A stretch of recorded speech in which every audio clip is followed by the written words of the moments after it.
We now know that the Philips air fryer fries incredibly well and in such a healthy way with minimal oil.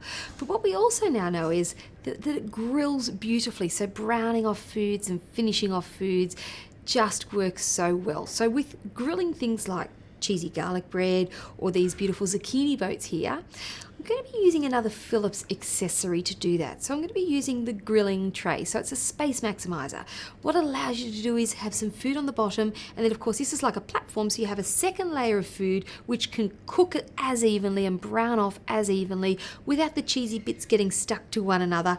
Or a great idea for this also is to put spicy foods on the bottom and not so spicy foods on the top, or vegetarian and not vegetarian, or sweet and savory. So it's a space maximizer and also a food separator. So it's a really, really great little accessory to have. Again though, this is a Philips genuine accessory. If you had something that you felt that you could use that is heat resistant and is suitable to use in an oven, you absolutely can use it in the Philips air fryer. So here we go. I'm going to take out the basket. I'm going to put in some of this beautiful cheesy garlic bread. A couple of pieces in the bottom there. Side by side, grab this little rack there and pop that on top.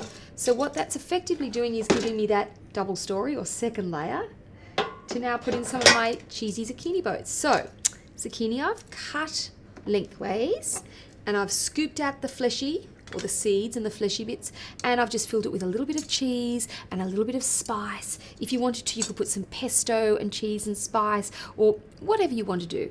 In the recipe book, there is actually a reference there, so that'll give you a great start. This recipe book's a great kickstart to all those fabulous recipes that you want to learn, or to using your own recipes and actually just tweaking them a little bit for the air fryer. So when I say tweaking them, we talk about time.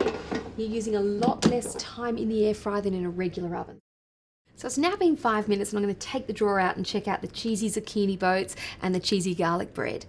If the cheese isn't browned up as much as I'd like it to be, I can certainly add on a couple of extra minutes, but that's about all we'd need to change it up to that next level. Remembering that different cheeses also brown off at different times, but the beauty of the air fryer is that if we add on extra minutes, so if we cook for longer periods of time, we're going to change the depth and the texture and the colour of the cheese, but we're certainly not going to dry out our foods, because the beauty of the air fryer is it locks in all of that moisture whilst it's browning off and frying things up beautifully.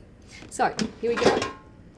Perfect for me. So 5 minutes and the zucchini boats are browned off beautifully. That cheese will be beautiful and melted and drippy, but crunchy and finished just like as if it was in a grilling element.